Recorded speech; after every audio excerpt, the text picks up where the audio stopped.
Una dosis de energía y economía sin política. ¿Cómo se calcula el volumen de un derrame de hidrocarburos? Con la información de Incidentes News, SCAR-True, Pemex y la NASA, vamos a determinar una metodología y calcular el derrame que se tiene hoy en día en las costas de Veracruz, realizado por su servidor. Primero, el derrame ocurrido en las costas de Veracruz no se puede clasificar como un megaderrame. Es fundamental evitar la difusión de información incorrecta. La cantidad total de hidrocarburo posiblemente derramada podría estar entre los 40 y 80 mil barriles a lo largo de la costa, lo que equivale aproximadamente al 2 al 6% de la producción diaria de crudo que produce en ese momento Pemex. El impacto distribuido a lo largo de los 630 kilómetros del litoral veracruzano debe analizarse considerando que no se trata de una cinta continua de hidrocarburo, más bien son tramos, parches y zonas con distintos niveles de contaminación. La contaminación está, pero hay que decir en claro, en forma técnica y sobre todo desde un punto de vista de un análisis con base en las normativas, función e informaciones satelitales que se cuentan y con fórmulas, calcular la realidad de cuánto es el volumen del hidrocarburo derramado. La mancha por sí sola no determina si es un megaderrame o algún problema que se pueda tener en una sección en la industria del sector de hidrocarburos. Concluyo de la siguiente forma. El evento se clasifica como un derrame de mayor de hidrocarburos con impacto de gran escala regional, debido a un volumen estimado entre 40 y 80 mil barriles de emulsión espesa y a la extensión geográfica de las áreas afectadas. Estas dadas y este análisis lo vamos a compartir y cómo llegamos a esta conclusión de la siguiente forma. Primero, un derrame de un hidrocarburo en el mar o ríos no se determina su daño por el tamaño de una mancha. Actualmente existen imágenes satelitales que indican un área, pero no indican el volumen de la afectación. Medir volumen directamente desde una imagen no es posible saber cuántos barriles fueron derramados. ¿Por qué? Porque hay que determinar si hubo una dispersión, si existe una evaporación, si se extendió el crudo y eso nos da una extensión de la extensión en metros cuadrados o en kilómetros cuadrados y determinar qué tipo de hidrocarburo. No simplemente una imagen satelital determina el tipo de barril y nos determinará el espesor o qué tipo de hidrocarburos. Se tiene que hacer desde un punto de vista técnico y sobre todo de ingeniería y sobre todo del sector de hidrocarburos con pleno conocimiento y experiencia para poder calcular el mismo. Lo que sí puede obtenerse de una imagen es la extensión superficial, es decir, un área, una geometría, longitud, ancho y forma, y tipo de reflectancia que sugiere espesores relativos. Esto lo que podemos considerar es calcular un volumen y se puede dar en metros cúbicos y con eso calcular los barriles derramados que se tuvieron en un evento de índole de lo que estamos viendo hoy en las costas de Veracruz. ¿Qué es lo que hay que hacer para calcular realmente un derrame? Primero, si tienes una imagen satelital del área, dependerá de la fuente, que si es Sentinel 1, Sentinel 2, un dron, un avión, identificar la mancha y de la limitación inicial del polígono del derrame. Una vez determinado por medio de imagen satelital o por recorridos por forma aérea, hay que hacer la medición geométrica y este se calcula la extensión del área, la longitud, el ancho que se tiene y para obtener áreas y subzonas que se tengan en un momento dado. Después de la medición se hace la clasificación por refractancia y tipo de película, es decir, qué tipo de película está, si es una película iridiscente, plateada, metálica, emulsión, y cada categoría se asocia a un espesor típico que nos daría el volumen total en metros cúbicos para transferirlo en barriles. Una vez calculado, calculamos el volumen y el volumen lo calculamos por el área, por el espesor que se estima de acuerdo a la reflectancia que se tiene del tipo de la mancha y ahí podemos calcular en metros cúbicos y transferirlo a barriles. Y de ahí tenemos el resultado y determinaremos de qué cantidad o capacidad que se tenga. Es así, esta es una metodología que se debe de seguir para determinar cuál es la cantidad de barriles derramados, ya sea en el mar o o en el río, de acuerdo a las características que acabamos de mencionar.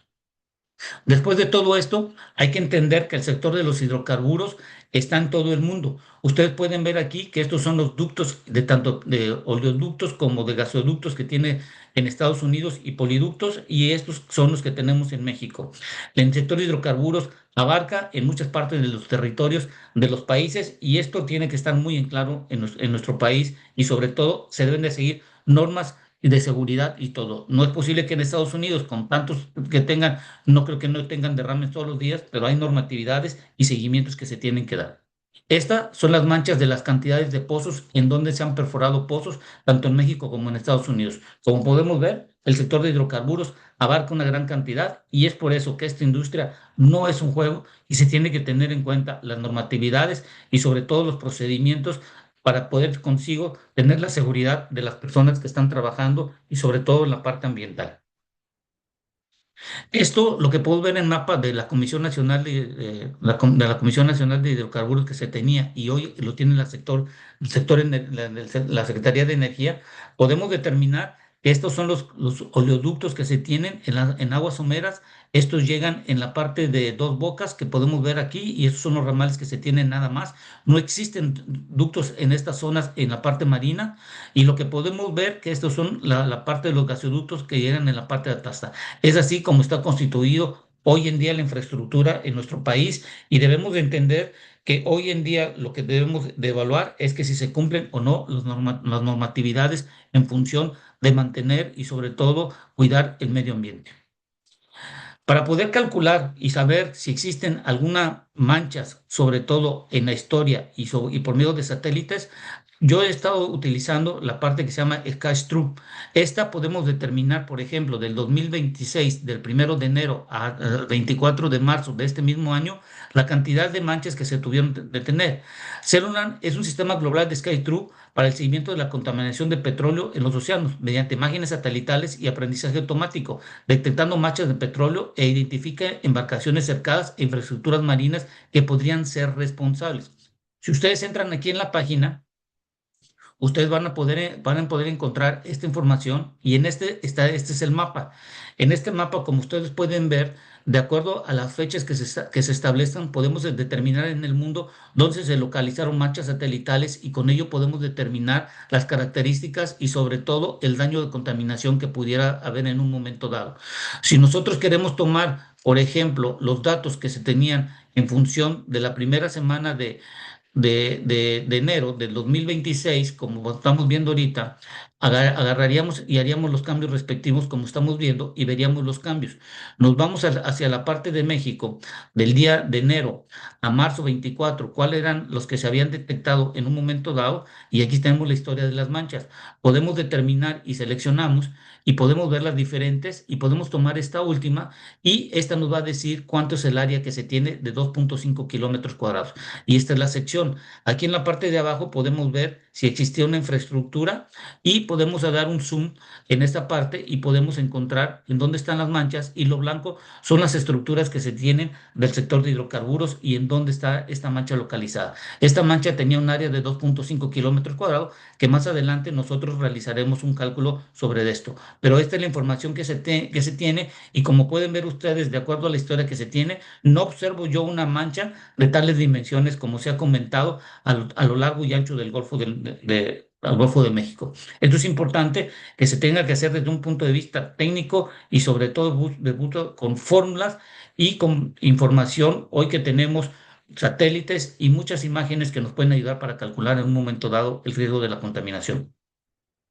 Con toda esta información que tenemos, entonces ya sabiendo que tenemos ya un área determinada, como vimos que de 2.5 kilómetros, podemos determinar los espesores.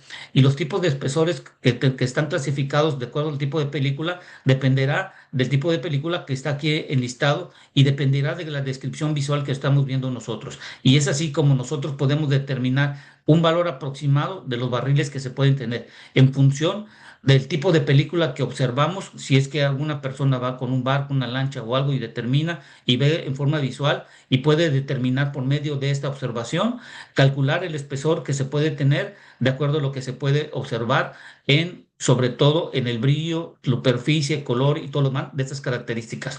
Y estos tipos de espesores se usan en la NOAA, el API y guías internacionales de respuesta de derrames. Con toda esta información, entonces ya podemos determinar el espesor de dónde puede provenir, del tipo de hidrocarburo, como está aquí enlistado, dependiendo del tipo de película. Y lo que vemos, estas dos primeras son típicas de hidrocarburos ligeros recientes derramados y muy extendidos. Y la que posiblemente puede estar en Veracruz es la emulsión espesa. Entonces, con toda esta información que tenemos, que ya tenemos el área, ya más o menos determinamos, de acuerdo a la parte visual que pudimos ver, podemos determinar el espesor, entonces ahora ya podemos calcular con la información cuánto fue el derrame. Si tomamos el ejemplo que vimos en un momento, hace un momento, en la página de SkyTrue de 2.5 kilómetros cuadrados, y vemos que en esta zona estaba esta infraestructura y todo lo que vimos en la página web, podemos determinar con varios escenarios que si el crudo era de este tipo de película, podemos calcular cuántos fueron los barriles. Supongamos que fuera un tipo de emulsión espesa, el total de derrame de los 2.5 kilómetros corresponderían a 7.862 barriles, que correspondería al 0.48% de un día de producción de Pemex, que hoy en día es de 1.650.000 barriles diarios. Es así como se debe de calcular y determinar cuánto es el volumen de determinado, porque una mancha en sí sola no nos determina cuánto puede ser el daño ambiental que se puede tener, porque no se tiene especificado el volumen. La mancha no significa problemas, y el problema radica en cuánto de ese volumen que fue derramado puede ser recuperado, y ya teniendo el volumen estimado y con el cálculo del derrame, podemos determinar cuánto de ello se quedaría en la parte ambiental. Una fotografía o una mancha en un sistema satelital no nos determina cómo estamos llegando en este momento de la cantidad de barriles. Importante, no nos dejemos llevar simplemente por una fotografía o por algo que es un área, no es algo que esté calculado en función de un volumen. Para la parte de Veracruz, las costas de Veracruz, con base a la presencia de chapopote negro, en las emulsiones espesas marrón rojizas, las persistencias en playas, manglares y lagunas y manchas de densidad visible del radar de SAR, el crudo que está llegando a las costas de Veracruz corresponde a un crudo pesado, posiblemente mezclado con residuos tipo combustorio. Esto coincide con la categoría de emulsión espesa. Esta asunción, con base a las informaciones visuales y testimonios, tendría que realizar una prueba de laboratorio para determinar las propiedades tanto físico-químicas del hidrocarburo, y con esto determinar el espesor y hacer un cálculo más preciso sobre la cantidad del impacto que pueda tener en función del volumen. Esto es muy importante, porque lo que estamos haciendo, de lo que calculamos entre 40 y 80 mil barriles, que el posible derrame, que fue lo que llegó a las costas del estado de Veracruz, que no es una línea continua, sino son en ciertas secciones, es pues determinar. No nos vayamos simplemente por una fotografía que nos pueda decir como la que está aquí. Hay que hacer los cálculos característicos para determinar el volumen de hidrocarburo que fue derramado. En función de esto, lo que calculamos, y teniendo la longitud reportada de 630 kilómetros de costa, haciendo anchos estimados de la franja contaminada, es decir, de 630 kilómetros de largo por un ancho de 20, 100 metros según el tipo de costa y de evidencia de campo, hicimos el cálculo siguiente considerando la emulsión espesa. Y lo que nos da que el mínimo de un ancho de 20 nos dan 12.6 kilómetros cuadrados de afectación, el razonable de 31.5 de ancho de 50 metros, y el máximo de 63 kilómetros de un ancho de 100 metros. Entonces, ¿cómo llegamos a los 40 o los 80 mil barriles? Con el cálculo respectivo que hicimos en función del área, de la longitud, sobre el ancho que se calculó y sobre el espesor, de acuerdo que es una emulsión espesa, nos da un cálculo de 40 a 80 mil barriles en promedio, entre el 2 y el 6% de una producción diaria que se tiene de petróleo crudo por parte de Pemex. Importante, no nos dejemos llevar por imágenes, hagamos los cálculos respectivos. Aquí en esta presentación está la fórmula, está la metodología y la forma como se tiene que realizar el cálculo. No quiere decir que sea en forma exacta, porque esto es un aproximado. Lo que se podría tener es tomar muestras donde está el problema, y con eso calcular la parte físico-química, y con eso tendríamos el espesor y tendríamos un volumen exacto. Hay información satelital, hay las fórmulas y hay la forma de cómo calcular. No simplemente una imagen nos puede decir si es un megaderrame o es un derrame, como lo acabamos de comentar al inicio. Gracias por la información y espero que sirva este análisis realizado.